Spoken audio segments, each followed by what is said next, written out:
मैं तो कहूंगा कि love is the most selfish thing.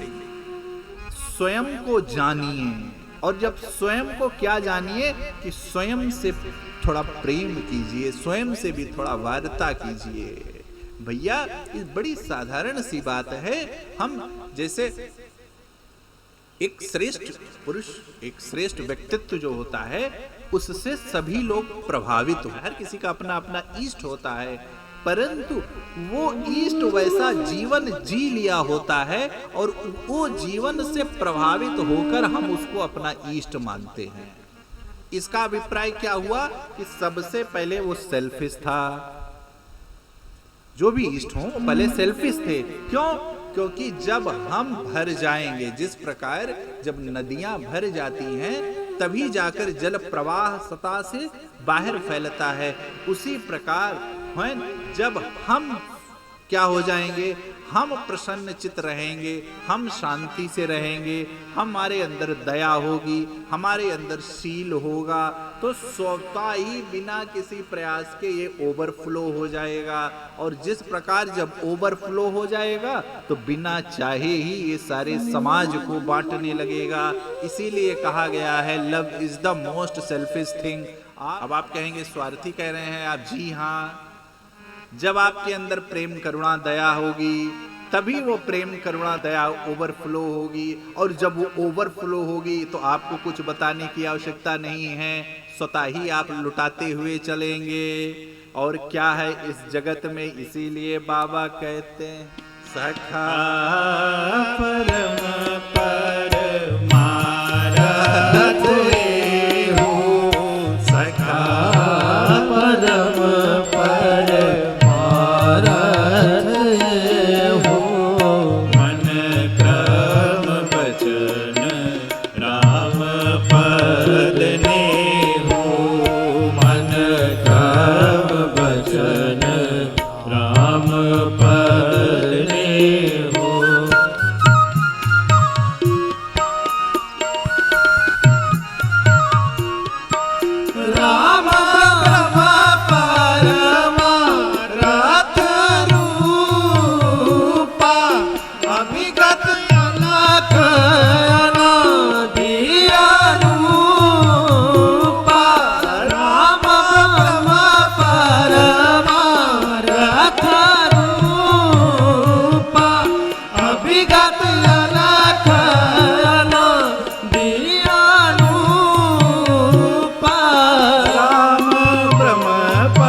और जब हमारा प्रेम हो जाएगा तो भैया क्यों? क्योंकि प्रेम स्वयं में परिपूर्ण है।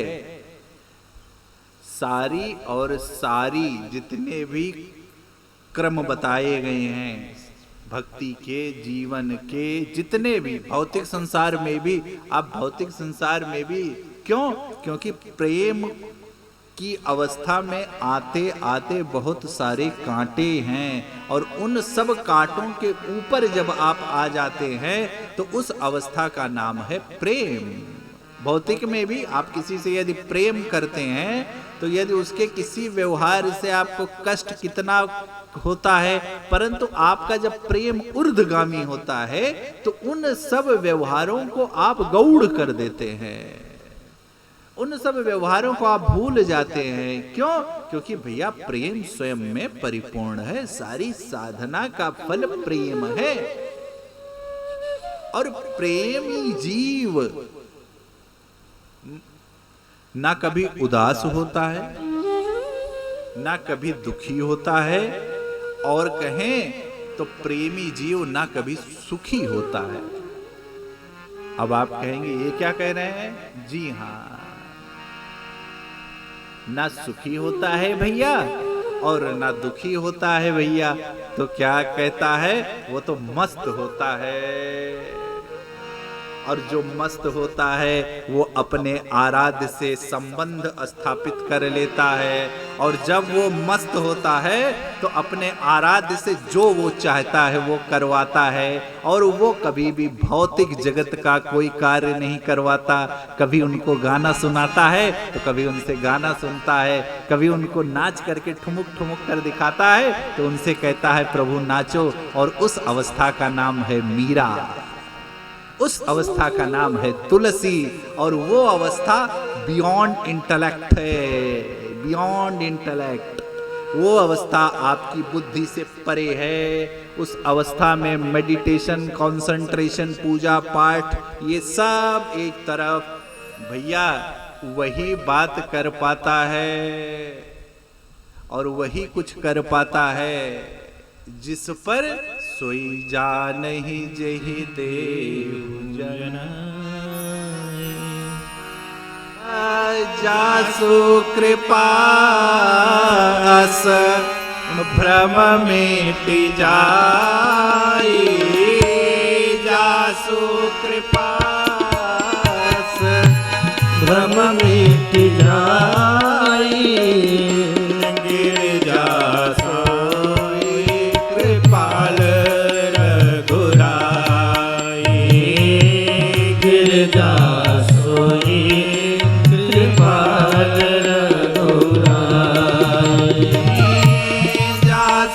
कृपास भ्रम मिट जाए, जासु कृपास भ्रम मिट जाए।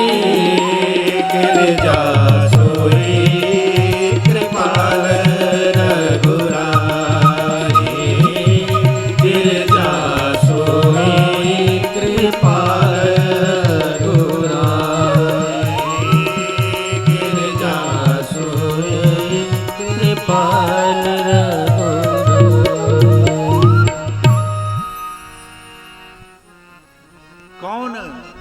जो गीता जी में भगवान का न्याय आता है। कौन श्रेष्ठ उपासक है? कौन श्रेष्ठ उपासक है? जो भगवान में नित्य लगा हुआ है।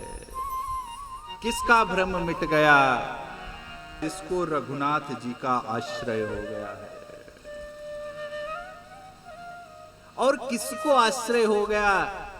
कब आश्रय होगा? जब हम निरंतर भगवान की सेवा में लगे रहेंगे।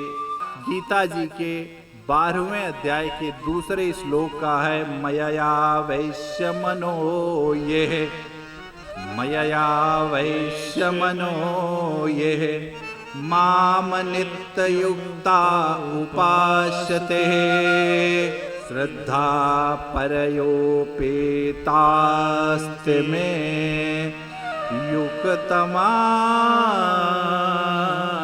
मता।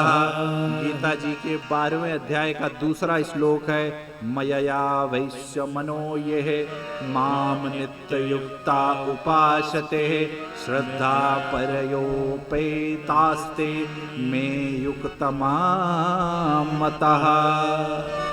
क्या? जो मुझ में मन लगाकर नित्य निरंतर मुझ में लगे हुए भक्त श्रद्धा से युक्त होकर मेरे साकार रूप का भजन करते हैं।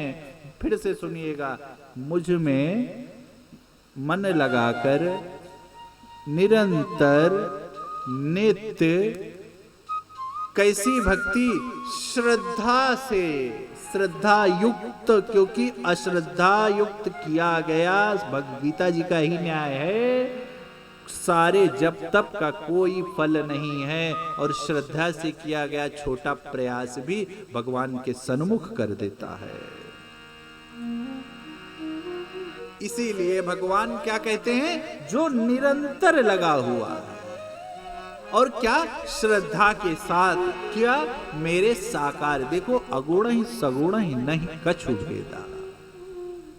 हम अगुण और निर्गुण सगुण के चक्कर में ना पड़े भैया। क्यों?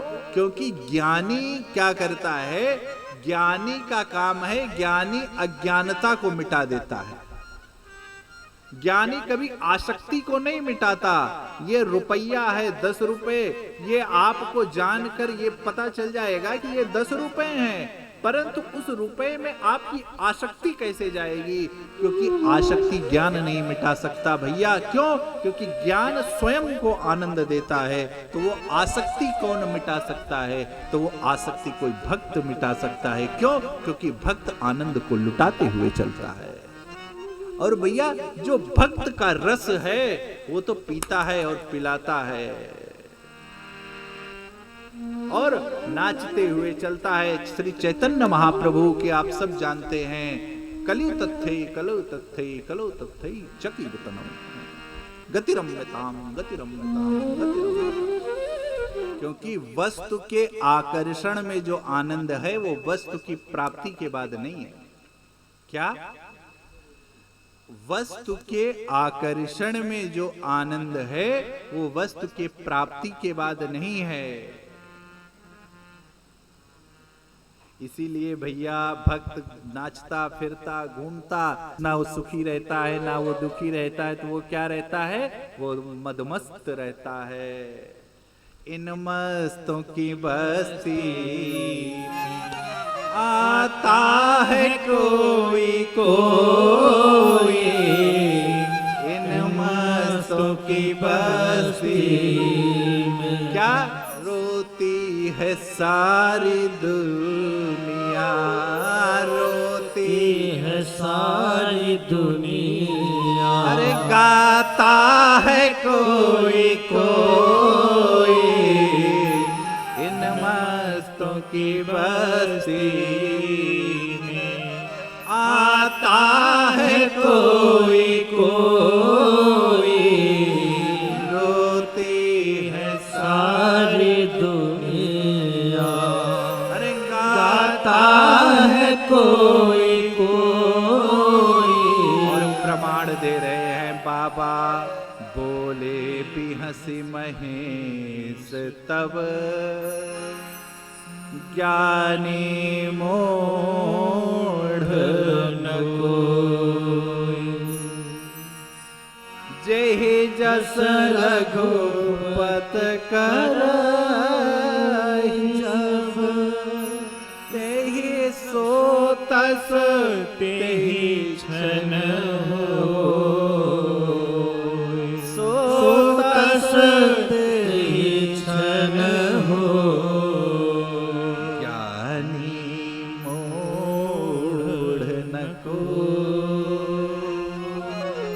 जेहि जस रघुपति करहि जब, तो तस तेहि छन होय। ना भैया कोई ज्ञानी है ना कोई मूढ़ है भैया, जो जिस जेहि क्षण होय। क्यों? क्योंकि इस भौतिक जगत का सिद्धांत है भैया, जो बदलाव हम दूसरे में देखना चाहते हैं, सबसे पहले वो बदलाव हमें अपने अंदर लाना पड़ेगा।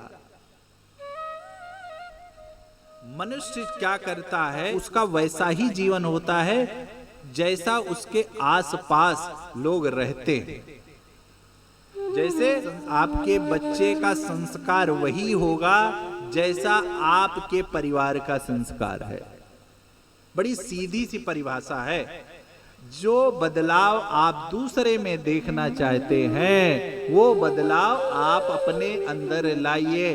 परंतु दुखद है, आज हम मनवाना चाहते हैं, मानना नहीं चाहते। यदि आपको खुद को मिसाल के रूप में प्रकट करना है तो आपको थोड़ा सा अपने से संबंध मैत्री स्थापित करना पड़ेगा। खुद को उस राह पर ले जाना पड़ेगा। किस राह पर? जिस राह पर आप अपने बच्चे को चाहते हैं ले जाना। जैसा संस्कार आप चाहते हैं अपने घर में, वैसा जीवन आपको जीना पड़ेगा। क्यों? क्योंकि यदि आप श्रेष्ठ बनना चाहते हैं, आप चाहते हैं कि हमारे आचरण को लोग अनुकरण करें, तो भैया आपको स्वयं का आचरण श्रेष्ठ करना पड़ेगा। आपको स्वयं को अपने नजदीक जाना पड़ेगा। कहां पर ले जाना पड़ेगा? जहां पर शरीर और मस्तिष्क एक सीध में कार्य कर रहे हों, जहां पर इंद्रियां प्रेम, करुणा और दया का भोग कर रही हों। क्यों? क्योंकि आज हमें अपनी ऊर्जा को सृजनात्मक बनाने की आवश्यकता है। हमें अपनी ऊर्जा को सृजनात्मक बनाने की आवश्यकता है। हमें अपनी एनर्जी को, लाइफ एनर्जी को how and where and quantity को कितना यूटिलाइजेशन करना है, इस पर ध्यान देने की आवश्यकता है। श्रेष्ठ व्यक्ति कुछ नहीं करता, उसके पास भी 24 घंटे हैं, उसके पास भी कोई ऐसा समय नहीं है, उसके पास भी हाड़ मज्जा, शरीर, व्याधि आदि सब है। जो आपके पास है वो उसके पास है, परंतु क्या करता है? वो अपनी ऊर्जा को सृजनात्मक बना देता है। क्यों? देखिए, जिस प्रकार आप कभी कभी जब क्रोध में होते हैं तो आप ऐसा कार्य कर देते हैं जो कार्य आप साधारण अवस्था में नहीं कर सकते। जैसे ऐसे कब क्रोध में होते हैं तो आदमी कितना भी कुछ वजन सामान हो ऐसे उठा लेता है तुरंत। कभी आपने इसका चिंतन किया है? ऐसे उठा लेता है तुरंत, जो कि सहज भाव में यदि आप रहेंगे तो नहीं उठा सकते। इसका यह है कि आपने अपनी ऊर्जा का गलत उपयोग किया है, फिर आप कष्ट पाते हैं बाद में। इसलिए कहा गया है, कोई भी निर्णय लेने से पहले आगे मानस में आज है इस बात को, सहसा करी पाछे पछताई। कोई भी निर्णय पहले, क्यों? इसीलिए कहा गया है कि एक क्रोध बहुत लंबे समय तक रह भी नहीं सकता और बहुत लंबे समय तक क्रोध रखना भी नहीं चाहिए। क्यों? क्योंकि क्रोध में कभी भी हम सही निर्णय नहीं लेते। क्रोध में जब हमारी ऊर्जा है उसका क्षय होता है। बार बार मैं कहता हूं, जिस प्रकार सूर्य की किरणें बिखरी हैं तो आपको बहुत नहीं तपा रही हैं, परंतु यदि हम उस मिरर के ऊपर उसको एकत्रित कर लें तो वो अग्नि प्रकट कर देती है। इसी प्रकार अनंत संभावनाओं का नाम है जीव मनुष्य। बस हमारी चेतना बिखरी है, इसीलिए उस अवस्था में अपने को नहीं उतार पा रहे हैं, अपनी ऊर्जा को नहीं पहचान पा रहे हैं। और जब हम ऊर्जा को नहीं पहचान पाते, अपनी क्षमता को नहीं पहचान पाते, तो स्वाभाविक है बात, तो भाई श्रेष्ठ कर्म तो करने के बारे में स्वप्न के जैसा है। कर्म कभी भी श्रेष्ठ और निकृष्ट नहीं होता है। कर्म कर्म होता है। और कल भी बात आई थी, आज भी बात आई, इस मनुष्य शरीर में कहें या देहधारी मनुष्य के द्वारा किसी भी, या संपूर्ण तो बहुत बड़ी बात है, किसी भी कर्म का त्याग भी असंभव है। कर्म का त्याग, कर्म फल का भी त्याग असंभव है। परंतु वही कल वाली बात, कर्म फल की इच्छा, अभिप्राय, उस कर्म फल में जो हमारी आसक्ति है उसको छुड़ाना है। और जब हम कर्म फल में आसक्ति हमारी छूट जाएगी तो हम उस सुख दुख के फंदे में पड़ने वाले नहीं हैं। भैया, जिस प्रकार भोजन करेंगे तो तृप्ति से नहीं बच सकते। भोजन किया तो तृप्ति की अनुभूति होएगी, परंतु भोजन में 56 प्रकार हो, जब हम ये विचार करते हैं तब हम कष्ट में पड़ जाते हैं। वही हमारे दुख का। क्यों? क्योंकि उसमें आसक्ति हमने कर ली। क्यों? प्रकृति के नियमों के खिलाफ जब जब हम जा करके आचरण करते हैं तब तब हम कष्ट पाते हैं। प्रकृति का जो नियम है हम उसका पालन करें, उसी के अनुसार ही आचरण करें। श्रेष्ठ मुनियों ने भी यही कहा कि प्रभु जो दीन सुवर में, अब जो दे दिया प्रभु आपने, बस आनंद है। प्रभु जो दीन सुवर में पावा, प्रभु जो दीन सुवर में पावा, अब सो देहु मोहे जो भावा, अब सो देहु मोहि जो भावा, प्रभु जो दीन सुवर में पावा, प्रभु जो दीन सुवर में पावा, अब सो देहु मोहि जो भावा, अब सो देहु मोहि जो भावा, अब सो देहु मोहि जो भावा, अब सो देहु मोहि जो भावा, अब सो देहु मोहि जो भावा,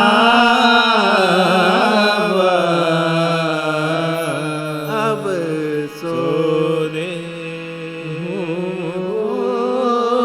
मोहि जो भावा।